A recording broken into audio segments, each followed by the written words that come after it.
Dans tout le personnel d'encadrement que nous avions sur le dos toute la journée, bon, il y avait deux ou trois bougres quand même qui étaient là, on ne savait pas trop pourquoi, ils étaient plus ou moins illettrés.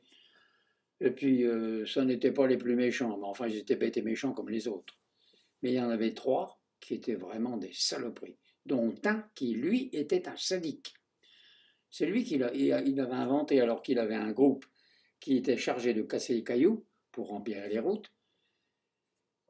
S'il y avait 13 bonhommes, il mettait 12 marteaux. Il jetait ça dans la cour. Et tout le monde se précipitait pour avoir un marteau. Bien entendu, il y en avait un qui n'en avait pas. Il tapait avec ses mains. Tout ça pour le plaisir de mettre la zizanie entre ces hommes. Alors je me souviens, j'avais demandé à mes parents de m'envoyer une photo. Je voulais avoir la photo de mon père et de ma mère. J'ai reçu la photo, j'ai fait un petit encadrement avec du scotch, avec ce que j'avais sous la main. Et puis j'ai posé ça sur la table de nuit, enfin la caisse qui nous servait de table de nuit. J'avais la photo de mes parents à côté de moi. Et puis un matin, un bas de combat, la voile qui arrive. Ah, c'est le bordel, qu'est-ce que c'est ce travail? Enfin bref, la litanie habituelle, encore des godasses. Puis il avise la photo de mes parents, il dit: qu'est-ce que c'est que ça? C'est à qui ça? C'est à moi, chef. Ah, c'est à toi? Ah, mais rendez-vous compte, il a la photo de papa-maman. Ah, le petit chéri, hein? Ben tiens, voilà ce que j'en fais. Et il prend la photo, il jette par terre et il la piétine comme ça, exprès, tout en me regardant bien. Moi, j'avais les yeux en bas, bien entendu. Ah, la photo de papa-maman. Ah, si elle était là, ta mère, tu verrais, tiens, elle passerait un bon quart d'heure. Hein, la maman? Elle serait pas déçue, hein? Je sentais la rage qui montait. Je dis, ne bouge pas, ne bouge pas, ne bouge pas. Et il attendait aussi, il avait compris, il attendait le geste de révolte. Et j'étais tellement désespéré de voir que je ne pouvais rien faire par rapport à ce qu'il venait de dire qui concernait ma mère, que l'émotion m'a pris et j'ai osé lever les yeux. Et quand il a croisé mon regard, il a vu deux larmes qui coulaient. Il est resté sidéré. J'ai vu son œil qui a chaviré.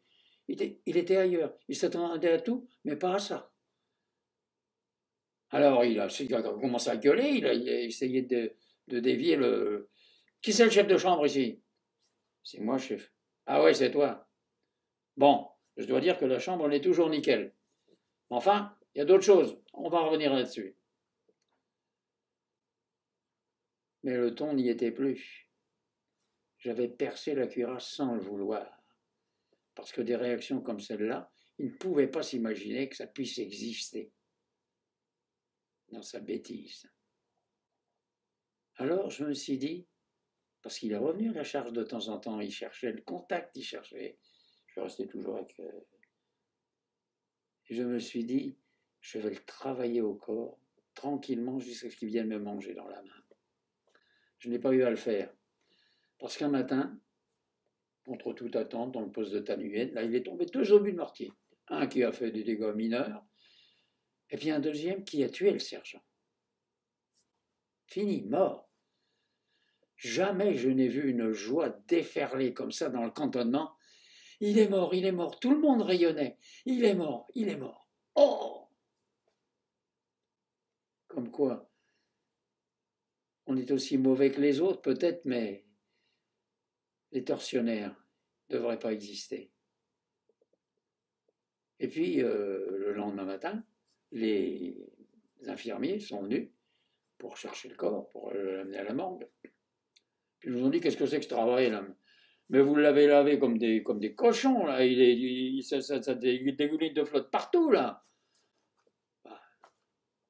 Et pendant ce temps-là, nous, on va se le trimballer comme ça. Et allez hop, il monte dans l'ambulance.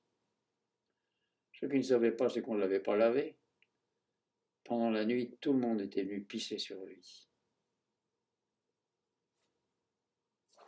L'âme humaine, dans toute sa splendeur. Mon Dieu, ça s'arrête un jour, que ça s'arrête.